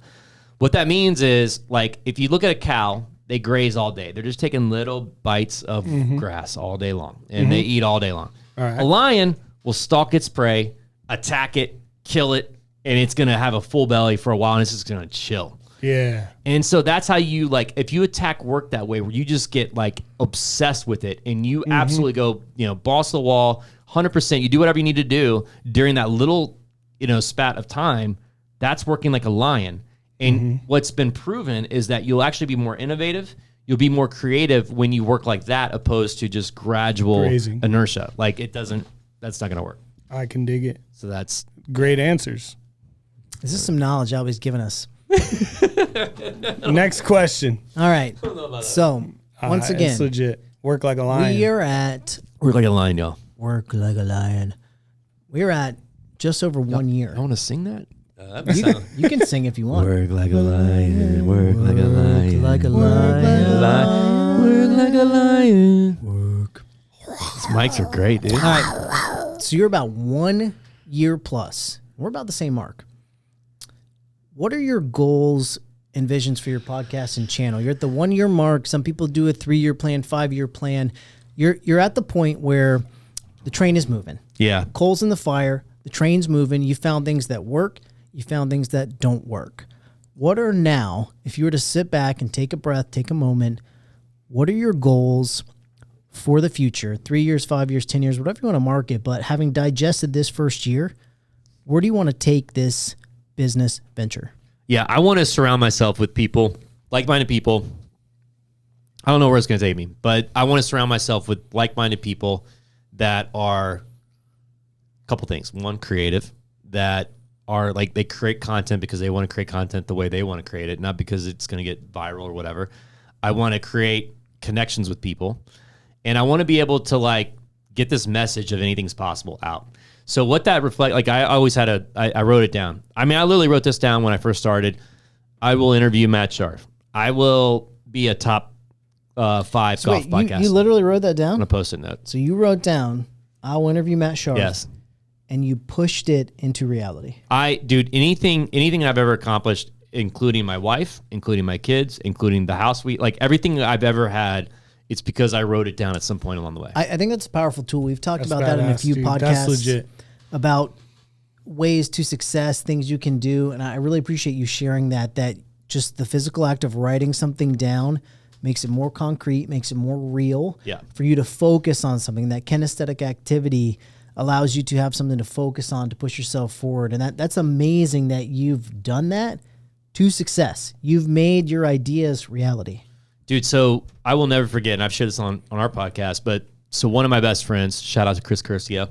Shout out Chris. Yeah, Chris and I were sitting down. He's a little older than me, but he was he was in the tech space, and I'm a big tech guy. I mean, that's what I do now for my 9 to 5. But anyway, he sat me down. We were playing ping pong one night, and he said, "Hey, man, what do you want to do like 5 years from now?" And I was younger. I was like in my mid 20s, just out of college. Like it took me a while in college. But I was like, I want to. He was at the time this company called Oracle, and he was where I wanted to be. I'm like, I want to work at Oracle. He's like, well, you can't do it like with your experience. Like he's like, you gotta wait. And he actually took the time and sat down. He's like, you need to work here, like this kind of company, this sort of startup tech. And then he was like, you can move here, and then here and here. And literally, I forgot we did this. We wrote it down.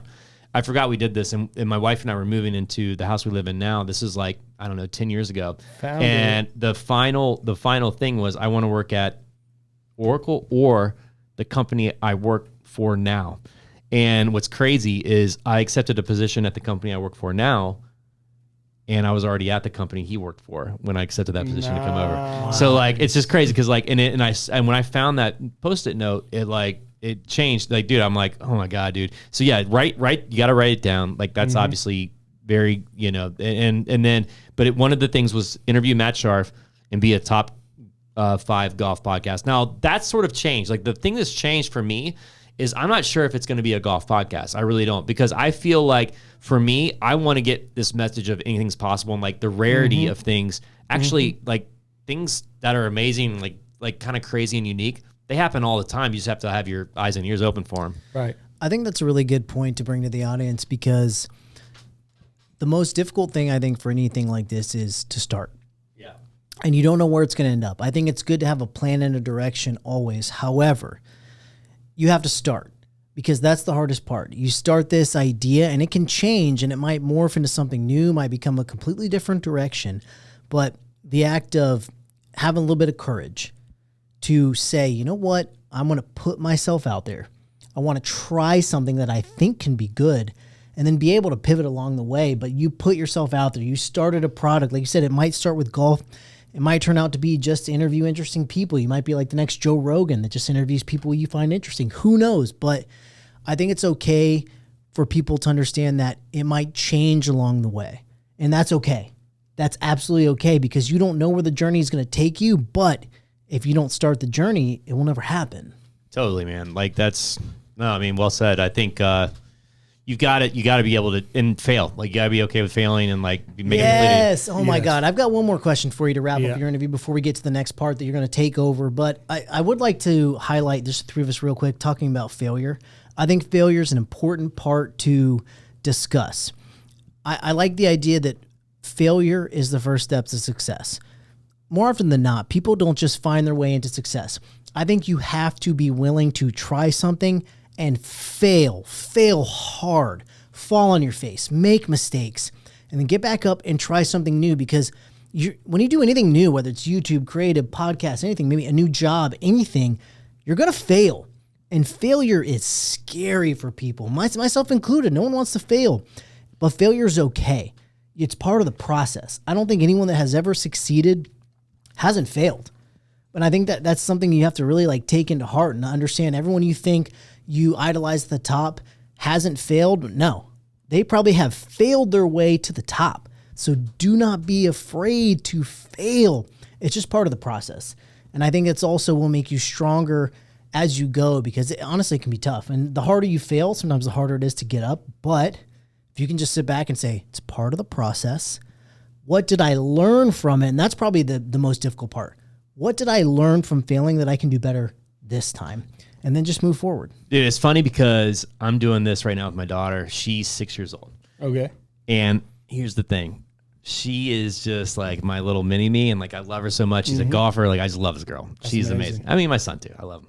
But she's got this special place in my heart. And the problem with her is that I've let her win at everything. I've never beat her at anything, and she thinks she is just. I mean, and she is really good at like she's great at amazing like a lot of things, but man, I'm a little worried because she's never really failed. I made sure she hasn't really failed that often. Yeah. That's a problem. Like I've got to like let her fail, and like it's a tough thing that I'm gonna have to go through now with her. Yeah, it's gonna be tough for you too because she's gonna be devastated. I really think failure is just learning. I think it's just another word for learning. Yeah, I agree.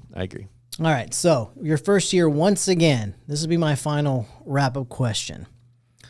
What has been your most memorable single moment as your journey as a podcaster? You're over a full year. That's a long time. Besides being here right now. Yeah, Because that's up there. Besides this. you've reached the peak. You're in the late night studio tonight. Well, dude, like what's crazy about this is like, I mean, the whole reason I started this thing is because I just wanted, again, to get this message out of anything's possible. Okay.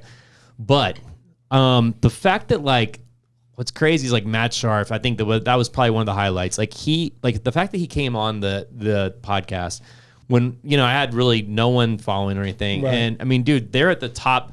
I mean, they like, you know, for those of you who aren't golfers or who don't know, I mean, like good. I mean, you got some of their hats right there. Like, and they're literally the top golf brand. Other than Rick Shields is probably the number one. But as far as the U.S. and everyone else, Good is the highest golf brand that exists. It is a collection of young golfers. Matt Sharf is one of them. And that's who we interviewed on this. Also has had 2 Albatross, a single hole in one. But Albi reached out to him, got an interview, fearlessly said, you know what, I'm going to shoot my shot. I want to interview this guy. And guess what? He got the interview. You have nothing to lose if you just try. Super nice dude. Like, I mean, I was just like, I mean, it was really cool to have him on, but more importantly, like a guy at that level, I mean, I'm not like a huge fanboy of Good in general. Like, I mean, I obviously watch their stuff and I think I respect the heck out of what they do, but dude, the fact that he was willing to come on like our podcast and like do that is just like, it's just a testament to really what he thought of, first of all, the Albatross. And like, he thought the same thing in the email. I told him, I'm like, dude, it's changed the way I've lived. Like I can see things like anything's possible. And this is a guy that's like, if you watch any of his stuff, he's like very energetic. He's very like a very positive dude. And he's like, you know, and so that I think resonated with him. He was like, oh dude, I'd love to do it. I think for their channel as well, that was one of the biggest moments in YouTube golf and their channel specifically, because once again, Albi's circumstance, 1 in 600 million. Like the fact that happened, the fact that it happened to Matt twice is ridiculous, but that really was a catalyst to pushing the YouTube golf brand to where they are today. And that's literally what launched Albi's career as well. I mean, it's absolutely unreal. Yeah, true. So that's the moment, the Matt Sharf interview. It's got to be, man. I mean, I think you know, just that's a good moment. That's awesome. It's a great moment. You know, it taught me a lot. I mean, I will say the other one. I mean, I've got 2. I hate to choose because hit it. We can do extra. The other one was Alex Romo. So Alex Romo is just a really good dude. Like he is like from a social perspective. Yeah, he's got a huge following and stuff. But like he's just like what's interesting about his journey, and it sort of changed things for me, is that like he started as a golfer and like documenting his journey to be a pro golfer. And then when he still may make it. I mean, he's right there. But what's more interesting is actually if he doesn't make it, because now he's like sort of evolved, and now he like wants to help people, but even if it's a smaller following, he wants to help people. And like that to me is actually a cooler story. Did you write him down as well? I didn't write him down, but he was up on my list. I was just curious because you definitely manifested the hell out of it. Yeah. No, he was a top 10 guy. I didn't know he was going to be like that. But I mean, like him coming on was just like afterwards. I'm like, dude, that was like one of the best conversations I've ever had with another human. Like he's just one of those kind of guys. Like, that's legit, man. Kind of like how I feel now. Your interviews, I've noticed you do a good job of adapting to the guest. You did a great job, and I made a joke about it before I came and did the interview with you. The Alex Romo interview was so wholesome. I said, I don't know what I'm going to do. I'm going to be a train wreck after that guy because that guy was so wholesome. But you've done Matt Sharf, you've done New 9, and I think you do an excellent job of adapting to the guest, making poignant questions, but you kind of roll with the vibe. And I said this in our interview. I think you are like an excellent like radio caster, podcaster, whatever you want to do, but you have a really natural knack for interviewing and working with people, and that's what I've appreciated about your content. Good radio voice too, man. Thanks, dude. Nah, Garrett, appreciate that, man. That means a lot. Man, I love. I mean, kind of. I'm gonna steal Alex's thing, but like, I love like when he said that. I'm like, dude, that's exactly what I want to do. Like, I just want to connect with other humans. Like that. That to me is more important than like, of course, like really anything. And I think that's kind of what most people want. I don't know. I mean, like that's why I love podcasts. That's what I love about podcasts in general, man. Like if someone like if I can like relate to someone on a podcast or anywhere for that matter, you know, I'm gonna tune in. I'm gonna like see, and then obviously if they're interesting and funny. And I love the silly. So all right. So my 2 silly questions. We have time. How's the camera here? How are we doing? Yep. Let's do your 2 silly questions. We're going to do a quick commercial break after that. And then Albi takes over. Yeah. Whatever It's he wants Albi's to do, show. we're doing it. So my 2 silly questions that I ask every guest. I think I may have asked you when you came on. I don't know. I'm assuming I did. I know what it is, but you didn't because we got way too lost in the sauce. Yeah, that was a fun night. That's But why we're that's why the here editing's now. taking forever. I might know what it is. Let's see. All right. Do you think, Co, that there are more eyes or legs in the world? So here's where it gets weird, right? Insects.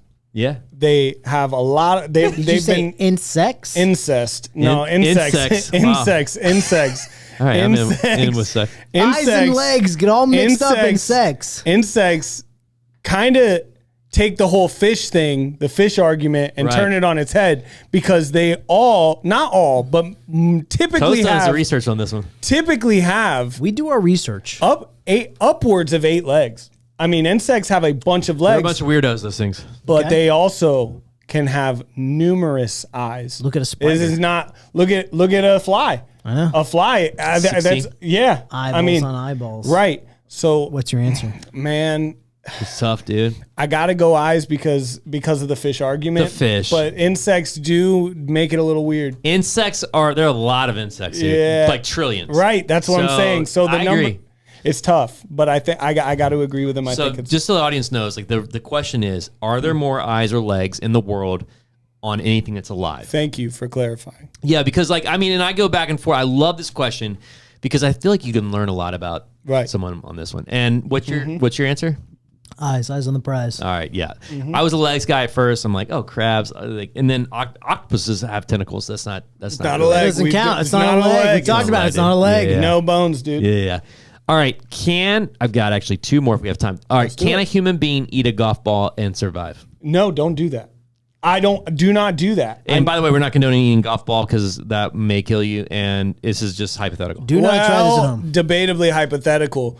A part of his whole I'm not allowed to tell the story anymore, part of the whole I'm not allowed to tell the Albatross story anymore is that he said if he does, he has to eat his golf ball. Now, that's fine, but you got to cut it up or something because if it gets stuck somewhere, that's just a silly reason to have gastrosurgery. That's what I said. I don't think it's a big deal. I think you can pass it just fine. It Can you get depends. it down though? That's the question. That's the hardest part. Getting it down, I think, is the trick because you might choke and die on the way Yeah. down. But if you get it in, I think you'll pass it no problem. This Third is the question. last moment of part 3 before Albi takes over the All right. show, and Co and I just relax. Yeah. All right. So last one. Are there more windows or doors in the world? Windows. Windows. That's my first choice, but think about it. All right, now let's walk into like that skyscraper downtown real quick. Walked in the front door. That's Yes, a door. That's a door. Well, there's a lot of windows. The whole thing's filled with them. But you walk into the break area. Guess what? You had to open a door to get there. You go into the cabinet. Ooh, let me ask you. Cabinet doors. Commercial space is killing us. Closet doors and stuff all count, right? Oh yeah, cabinets too. Cabinets, drawers. If cabinets and drawers count, then you win with doors. Go into a stall. A cabinet isn't a door. Go into a bathroom. You're gonna have a Kind bunch of of is. stall doors. Yeah, no, you win. He's right. It's doors. It's doors. 100% It's a tough is one, dude. doors. That's probably the best So one. I of was them all. really just thinking exterior, but interior changes it. And if you include cabinets and Well, doors, it's like no I'm contest. thinking love this. bathrooms, hallways, but if you're talking about a cabinet door, it's getting real loose. And with the word drawers? Door. Drawer? No, it's not a drawer door. drawer door. I mean, Yeah. Where if have you you heard replace, that drawer door? I think that's a door. Listen, Comment down below if drawer door is drawer real. could be debatable, but if we're talking just one of those that opens up, that's a door, dog. So it has to swing. If it's got hinges, I'd say it's a door, but then sliding that's glass. a good distinction. Sliding glass, that kind of changes things. Oh, that's That's a a door, glass dog. door. Yeah, That's a dog. It is a door. He's right. It's Not a a door. window. It's not a window. Well, it's both, but it is a door for sure. Oh my You god. can lock it. I'm gonna say doors. Sliding I doors. say doors. I'm with doors, Albi. hallways. I'm with Albi. I changed my mind. But man, skyscrapers make it tough because they are encased in windows. Lots of windows, but no this interior. Is a bunch of garbage. I'm picking windows. We're gonna slide this door into a commercial break. Let's slide out. Doors After is this, right. Garrett's wrong. Albie takes the show. Thanks, I'm windows. wrong. I'm All right. always wrong. We'll see you in a moment. After that, that's it.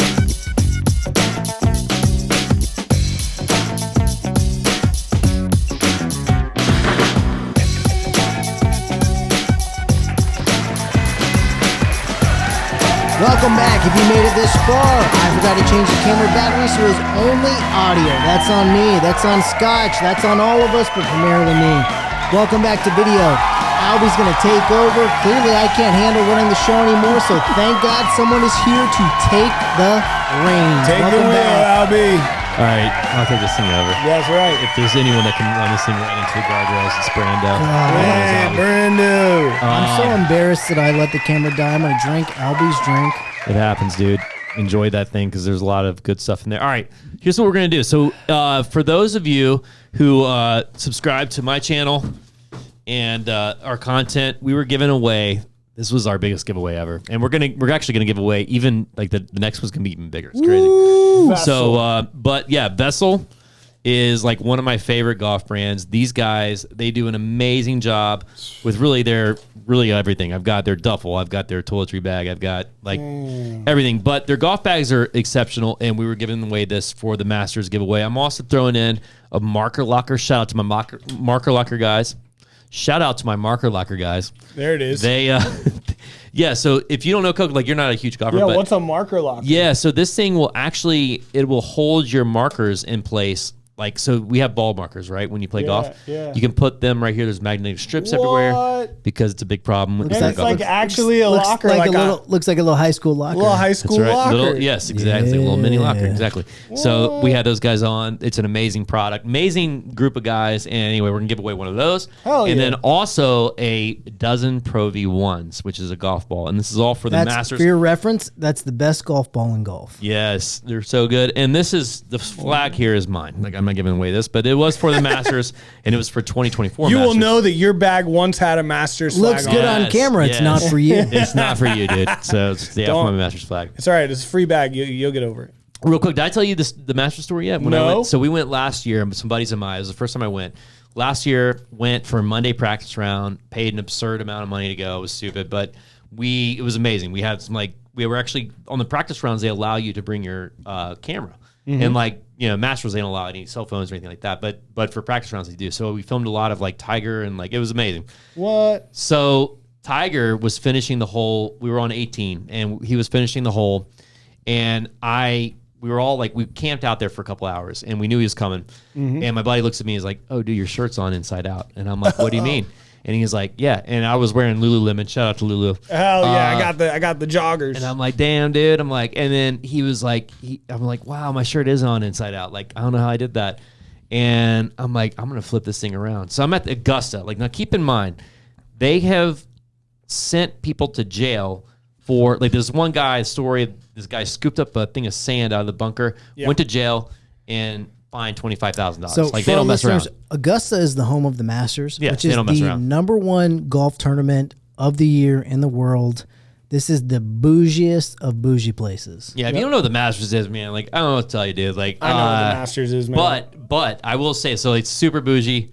They're like, they're good. They kick out everybody. They've turned presidents down from like playing. Got it. And so anyway, this, you know, so I'm like, I'm gonna turn my shirt around.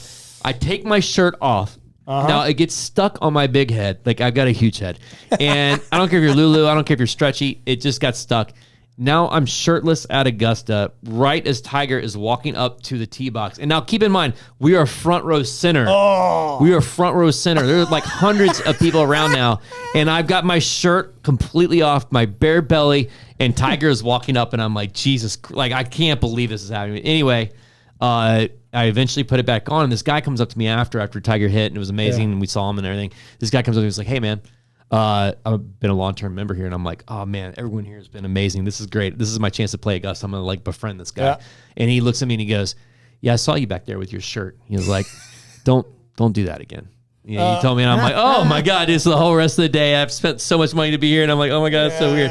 But I did go in. My one claim to fame is I did go in and get a pimento cheese sandwich. That's what you do at the That's one of the things about the Masters. The pimento cheese sandwich for $2.50. Like all their food and the beer and everything is like so cheap. The tickets are ridiculous. But so you go in there and I buy it and I freak the girl out. I'm like, can you put this on my member number? And she's like, wow, I've never had anyone like have a member number here. Like, I mean, it's so exclusive to get into this place. And I'm like, I like let her like kind of panic a little bit. And she like asked like one of her people she was working. She was like, what do I do for a member number? And then the ladies, and then I look at them both and I'm like, I'm not a member here. Like, is you crazy? Just like, look at me. I'm not a member. No, of course. I got my shirt off. And you're like, you're crazy. I'm the guy who almost got kicked out. So this is our Masters giveaway. And we're so excited to do this. And we're going to be doing a lot more things like this. And so this is how it's going to work. We have put some stuff out, some content that said, hey, if you subscribe or follow us, you're in the running. And if you subscribe to multiple channels, then you have multiple entries. So here's what we did. We put it all on a spreadsheet, random as can be. So these are all of our subscribers from our YouTube, our Twitter, our TikTok, our Reddit, like you name it. Like everyone that follows us is right here on this list. Everybody's there. And we appreciate you. And I'm going to let Garrett's World pick the winner. And I think what we did is we actually had your wife pick a number between 1 and like, 30, whatever the number is. Albie was kind enough to ask my wife, pick a random number. She put it in a piece of paper. None of us have seen it. I carried the paper from my living room to the studio. We put it in the golf bag. No one has seen the number. Nobody knows. And so the winner is coming. All right. So here's what we're going to do. I'm going to give this to Co. Got it. All right, cool. All right. I'll give you the number. Go down the spreadsheet. Wow. All right. Interesting. Wow. The number of the winner. 555. 555. Did I tell you about my Albatross golf bag? Dityama.fm. Let's go, baby. Coming. All right. Subscriber number 555. Who is it? Let's see. I'm getting close. You got a lot of subs, dude. Hang on. Hang on to your breath. Parksy058. Yes, Parksy058. Congratulations, Parksy058. That's amazing. He has a 5 in his handle. What do you think the odds are on that? I mean, that's amazing. That's just destiny. 1 in that's 600 just destiny. million. You are a winner. That's amazing. Congrats, Parksy. Congrats. Yeah, you deserve it, dude. And everyone, thanks for and like I said, stay subscribed because we're gonna give away a lot more stuff. Our next giveaway is even bigger. Really? Yeah. We're giving away one of my kids, probably my son. Oh, your son? Yeah. Well, my daughter's just got a special place in my heart. Yeah, that's true. The son would probably be the go-to. I love my son. No, can't give away him, but no, we'll give away something amazing. So hell yeah, man! I can't wait to fucking tune in and hear about it. Yeah, man. That's good shit. What an amazing giveaway. We've got a few last minute questions, thoughts, anything. What do we have to leave with it, Co, for you? Well, actually, this is your show. What am I talking about? This is your Nah, you man. tell me, where do First we of all, what's it? that huge rock down there on the floor? It's been driving me Oh insane. man, dude. so He's got a huge rock. Can I go grab it real quick? Yeah, get that rock, dude. Get that rock on camera. Everybody has to comment about this rock. So ooh, there it is. That thing's real. So it's heavy, right? That's pretty heavy. So listen, there you rocking the boat. Whoa. So when we lived in California, I pulled this rock off Baldwin Mountain in Los Angeles area. I don't know what it is. This mountain was calling me. It was calling my name to come back. I used to train there, hike there. I saw this rock. This rock told me carried it all the way down to bring it home. I brought it back home. I use it for good energy. I use it for stretching, working out, all kinds of weird things. I think it's just a nice little piece. We're talking miles of a walk, guys. Miles. It's not an easy hike with that rock. I don't know what it is. It's a heavy rock. This rock told me, take me home, and I listened. I took it home. Yeah, Speaking of rocks, how about that Ciroc? How's that stock doing? Ciroc. I don't know. How's Is Puppy stock doing? up or down on that? I'm hoping down. Everyone see. says up because everyone wants it now. I think so. It's crazy. Change of ownership in the works, I'm sure. Co, do you have any final thoughts, any questions for the podcast? I do. You know I do. Top 3 courses you've played. Okay. Top 3 courses you want to play. Ooh, all right. So, I mean, top of my list of want to play is Augusta. I'd say Pine Valley. Masters. Yeah, Pine Valley, and then Pebble Beach. I haven't played there yet, but that's up on the list. So then, the top places I played would be Bandon Dunes. Okay. It's amazing there. Just a great golf trip. I'd say second would probably be the Dominican Republic. We played at this place called Casa de Campos. Really? Place is amazing. Yeah, that was great. And then lastly, I'd say in our backyard, dude. Yeah. Let me give a shout out to actually this new club I just joined, Avila, here in Tampa. Okay. That's one of my favorites. Shout out Avila. I'm gonna do 2 here, but then Cabot Citrus Farms. They were There you go. amazing. There's 2 for Tampa. Yeah. Cabot Citrus Farms is actually how we met. Yeah. Oh, really? Well, because if you remember, I was trying to figure out, I missed the media day for Cabot. I probably wouldn't have been accepted anyway, but I was trying to figure out, I was looking for Cabot Citrus Farms, how to play the course to film it for the golf show. And that's how I found your channel. And that's how I watched your channel. And then I said, oh, wow, this guy's close to me. Let me message him, see if we want to do some interviews and some content. Cabot Citrus Farms is the reason we're here today. Yeah. Shout out to Cabot. I mean, Shout out. I will say that, they have done an amazing job with their social. Like, if you want, excuse me, if you want to look at how to actually market through social, they are a great example of that, because what they did is they reached out to all the influencers in the golf space, and anyone local, anyone that's and then we didn't have a huge following at the time, but dude, we went there. They blew it out of the water for us. They had awesome. Welcome gifts, and that was one of the most beautiful properties I've ever played golf at before they bought it. And I was literally driving up there with my wife, before they even opened, and I was we were looking through the fence at the way they were building and shaping the course. That's how excited I was about it. And and that's literally what I put in the email, and they were like, "Oh, you should come to our media day." Let me and then they hooked us up. It was great. They hooked us up too. It's a great course, man. Guys, I mean, awesome, anyone out there that plays golf, you should play it. Brought us here today. Yeah, it is, man. That's pretty much it for Genesis. me, man. You killed it. Thanks, Kyle. Oh yeah, man. Albie, where can we find you? Where can our audience find you on your socials? Where can they watch your content, follow you, listen, watch, subscribe? Yeah, first and foremost, you can find me on Garrett's World. I'll be there. He's good. He's good. Nah, but I think second, yeah, I mean, really wherever, man. We actually, so our acronym, it's a terrible name. It's DIT-YAMA. D-I-T. Did I tell you about my Albatross? It's DIT-YAMA. And then the podcast consultant, the one thing that I think he may have dropped the ball on is he said, let's add a .fm on it. And I'm like, okay. So it's DIT-YAMA.fm. That's our website. You can find all of our stuff there. But what's funny about it is that there's actually, I'm like, why can't we go .com? And he was like, there's already a DIT-YAMA.com. And I'm like, what do you mean? And it's this Chinese, clothes factory. It's terrible. Like it. You should check it out. But go to DIT-YAMA.fm too. DIT-YAMA. Exactly. Nah, man, thanks for having me here. This has been an absolute blast. What about dude. your socials? What Instagram, TikTok? So DIT-YAMA.fm. Your Instagram. Yeah, DIT-YAMA.fm is my Insta, and then my YouTube is just DIT-YAMA. So DITYMA. Good stuff, man. Yeah. So that's good stuff, man. Go follow Albie. All of his content. He's crushing it in the golf game. Even if you're not into golf, a lot of his interviews I don't are think I just, spelled that right, by the way. Hang on, Garrett. I think I tell you about my Albatross? Yes. Yes, Spell it out, there. fans. Yeah, DIT-YAMA. But I just want to say his content is not just golf. His interviews are I think phenomenal. He's really just getting into just interviewing people. So even if you're not into golf, watch his content. I think you'll be entertained. We are so appreciative to have you on the Late Night Show. We appreciate you having me on. We've had such a blast. Guys, I hope you learned a little bit about how to create a podcast, and hopefully had some fun along the way.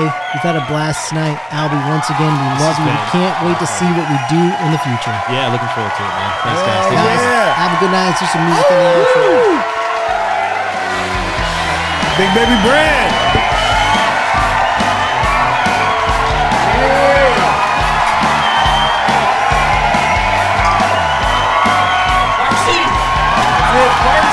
Park C.